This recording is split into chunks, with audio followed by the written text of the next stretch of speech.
O Flávio esteve, né, Flávio, em Campina Grande, visitando um professor universitário, o professor Kepler. O professor Kepler tem tecnologias usando cerâmica que faz o mesmo resultado que os equipamentos de Israel. Encantadoras as tecnologias brasileiras, de fundo de quintal, coisas simples. Então nós temos que usar essa criatividade e essa simplicidade nossa. E sobre a pergunta dos consórcios, existem consórcios que são associações de usuários. E tem os comitês de bacias que são colegiados. Os consórcios são membros dos comitês. Os comitês de bacias têm 5 fortes no Brasil, de domínio da União, porque nascem no estado e cruzam outro estado, que estão já com cobrança implantada, etc. O PCJ é um deles, que dentro de um contexto de América Latina, eles estão com um desenvolvimento razoável. Só que nós temos mais 180 outros comitês de bacias que são como INGs, indivíduos não governamentais, muitas vezes compostos por uma só pessoa. Eu não vejo futuro para esses comitês de bacias, mas para os consórcios, que são associações de usuários, eu vejo futuro. Porque eu acredito que nós vamos levantar a economia desse país, seja ela na área dos recursos hídricos ou economia em geral. Se nós utilizarmos as experiências das universidades para, através do convencimento com a sociedade, da organização da sociedade, não importa que seja através de igreja, clube de serviços, clubes de bairro, e esquecendo quem está no poder, me desculpe, mas chegou o momento que nós vamos ter que esquecer quem está no poder. O consórcio PCJ conseguiu fazer com que o índice de tratamento de esgoto dessa região fosse de 3% para 75%, ignorando que os governos existissem. Nós procuramos tecnologia na França, onde quer que seja, e sempre falamos para o governo, você quer ser nosso parceiro? E, por sorte, os governos sempre falaram que sim. Mas nós organizamos a sociedade, contando com o Unicamp, o Unesp, outras universidades nossas, e saímos à frente. E o governo, para não ficar atrás, está correndo atrás do prejuízo. Eu vejo que a saída é a sociedade organizada, com humildade e simplicidade, valorizar o simples. Nós não precisamos procurar tecnologia do exterior, não. Usar as tecnologias desenvolvidas nos laboratórios simples das nossas universidades. E convencer a comunidade que ela é capaz, que ela pode desenvolver gastronomia, turismo, outras ações, e voltarmos a ter dignidade. Então, eu acredito, sim, em associações de usuários, principalmente. Comitês de bacias, o PCJ e outros estão indo muito bem, obrigado. E outros 180, eu vim agora, estive em julho, no encontro dos comitês de bacias, em Salvador, Bahia. Tinha quase 200 comitês de bacias. Gente, é de chorar. Tirando 10 comitês, os restos não sabem a definição da palavra comitê. E como é que você vai conseguir, com essa comunidade, fazer um gerenciamento dos recursos hídricos? Como é que você vai reagir um país com esse pessoal? E você vai desprezar esse pessoal ou não? Eu já fui presidente da Rede Brasil de Organismos de Bacias, que é a REBOB, e o que eu fiz na minha gestão? Eu rodei o Brasil inteiro fazendo aquilo que a Bíblia fala de levar luz aos cegos, que a turma pensa que o camarada não enxergava e voltou a enxergar. O que a Bíblia diz é que Deus deu luz política para as pessoas. E é isso que eu fiz quando eu fui presidente da REBOB. Eu fui ensinar a sociedade a se organizar e faço isso até hoje. Muitas vezes eu pago a passagem do avião, eu uso as minhas milhagens e vou em qualquer ponto do Brasil para ajudar 15 ou 20 pessoas a se organizarem, para criarem uma associação e para resolver alguns problemas, principalmente na área de sustentabilidade.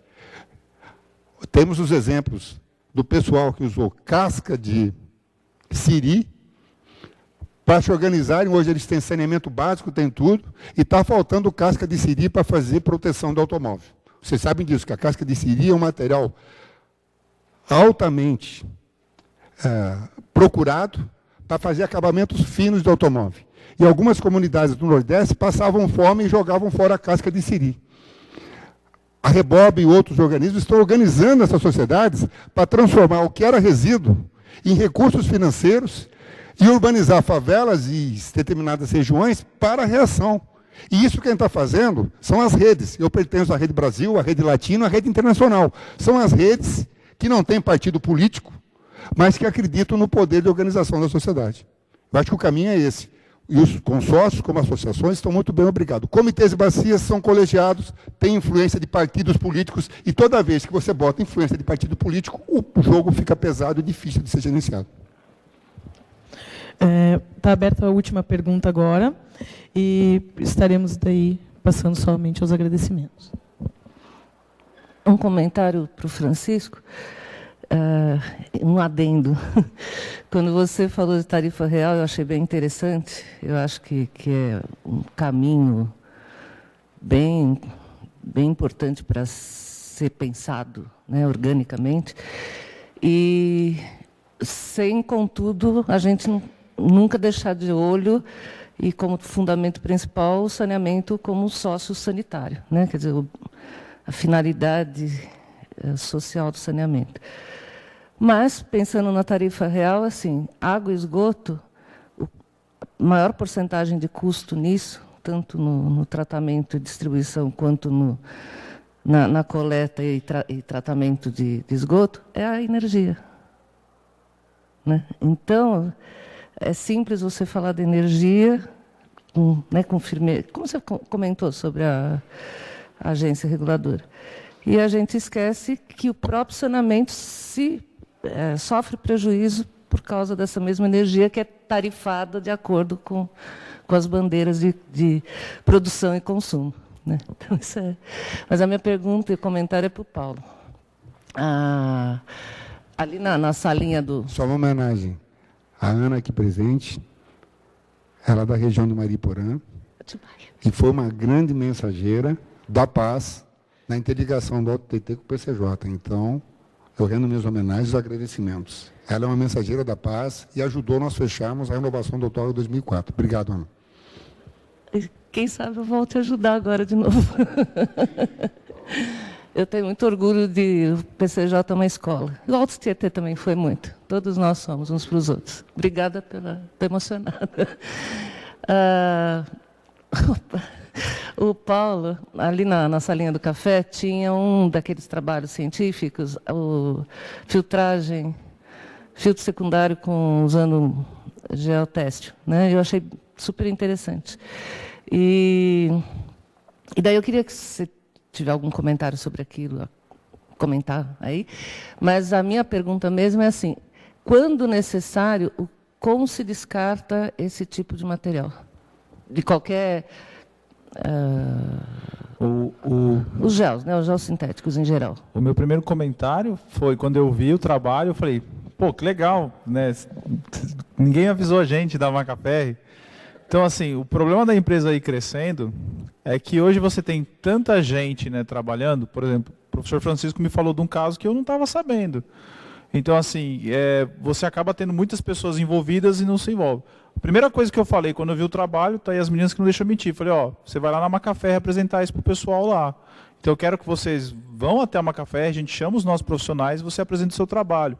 A gente está começando a fazer bastante isso, assim, todo mundo que faz pesquisa com a gente, pô, vem aqui na empresa, apresenta para a gente, é legal isso daí. A gente aprende, né, e você tem, né, acaba conhecendo a empresa, acaba criando alguns laços profissionais também.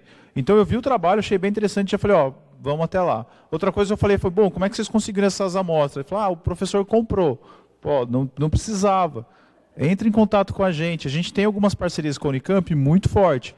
Por exemplo, o professor Pércio, a professora Miriam, né, tem uma outra célula do aterro sanitário que foi feita com doação da Macaferri. Então, entre em contato com a gente e a gente consegue fazer essa doação e a gente tem um bom relacionamento em relação a isso. Desculpa, qual foi a segunda parte da pergunta? Tá. Por exemplo, eu fiquei imaginando, na hora que vocês estavam comentando os tamanhos aumentando dos bags. Certo. Né? E se um dia precisa guardar isso, descartar isso em algum lugar, né? Mas desde aquela manta ali mencionada no trabalho científico até os gigantes que estão sendo aí projetados. Algumas desses descartes vão evoluindo, né? Eu até usei o exemplo da garrafa PET. Antigamente, você olhava num rio poluído, você via muita garrafa PET. Hoje não tem mais. Lata de alumínio, por exemplo, você não acha no chão, porque hoje é financeiramente interessante a reciclagem deles. Então, assim, o PET, por exemplo, ele é usado para fazer o geotêxtil, ele é usado para fazer a camisa da seleção, que custa R$300. Então, assim, você não vai mais ver garrafa PET jogada. Os geossintéticos, ele tem esse problema, principalmente o geotêxtil, porque ele parece um paninho. Então, para o cara que recicla, é complicado. Ele é como o isopor, por exemplo. O isopor é reciclado, mas quem que vai juntar uma tonelada de isopor? Né? Então, você acaba mandando para um aterro sanitário. Então, essas coisas elas estão evoluindo. Como eu falei, hoje a gente tem essa pessoa aqui na região, né, de Campinas que está reciclando esses materiais. Alguém vai pegar a tecnologia dele, vai levar para outras regiões e começa a reciclar isso também. A minha recomendação sempre é, você está com um material, né, no seu canteiro de obra, por exemplo, não sabe o que fazer, leva de volta para a indústria. Então, por exemplo, a Macaferro ela não vai fazer a reciclagem, mas a gente tem esse parceiro que faz. Então a gente junta lá com a nossa própria sucata, ele vai lá, busca esse material e recicla. Então, enquanto a gente não tem alguém para te indicar, dê de volta para a gente, né? É como um pneu, é a responsabilidade de quem produziu. Exato. Então, se você não sabe o que fazer, manda para a gente. Aí o problema é nosso, a gente se vira lá. Mas eu tenho certeza que nos próximos anos essas tecnologias vão aumentar, vão, né, se distribuir e cada vez vai ser mais fácil você reciclar. Por exemplo, um pouco antes de eu entrar na Macaferro, né, quando eu estava saindo da universidade e entrando, eu ficava muito no laboratório de geossintéticos da USP em São Carlos. E, por exemplo, quando a gente mandava amostra para eles para fazer ensaio, toda vez que a gente mandava geomembrana, o pessoal lá falava assim, ó, manda amostra grande de geomembrana. Eu falei, por que isso? Ele falou, porque a gente tem um parceiro que pega a sucata de PAD. O PAD tem um valor muito bom. E o churrasco do laboratório era feito com o que sobrava da manta PAD. Então eles falavam, quando for PAD, manda uma amostra grande, cara. Seja generoso. Depois você vem comer o churrasco aqui com a gente.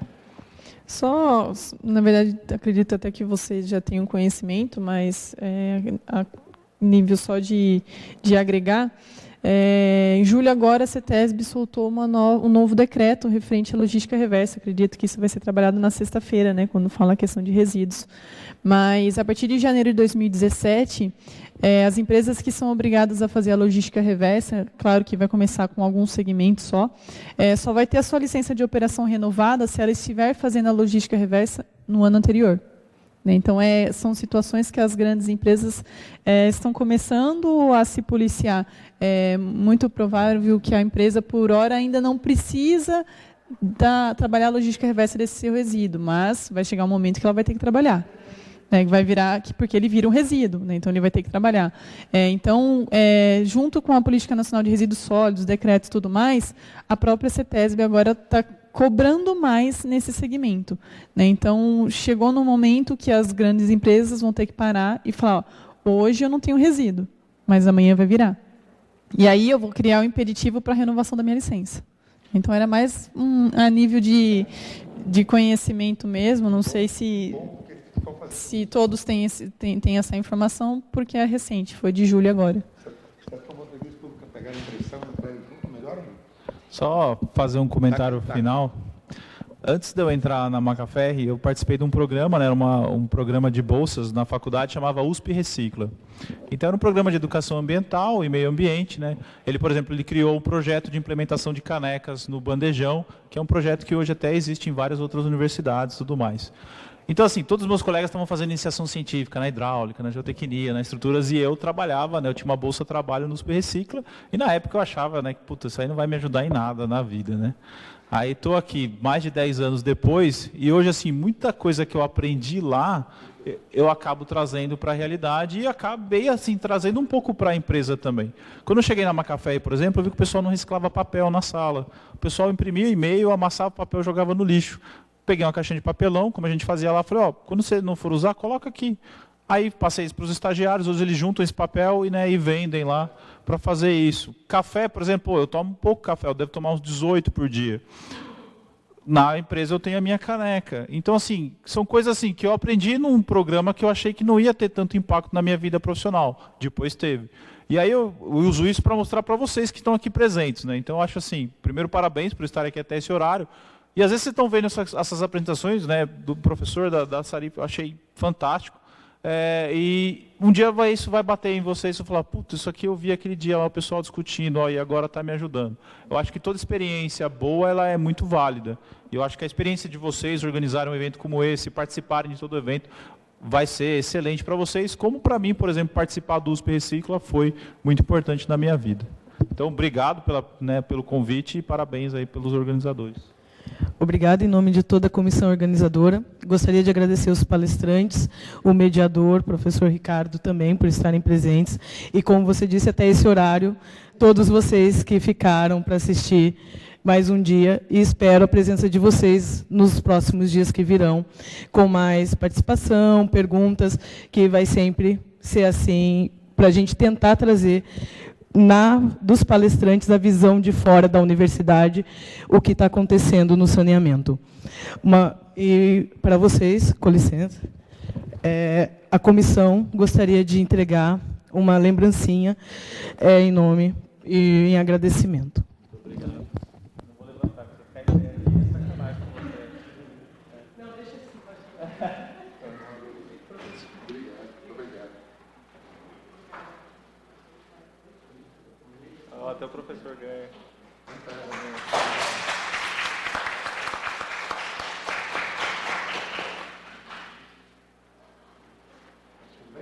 Obrigado.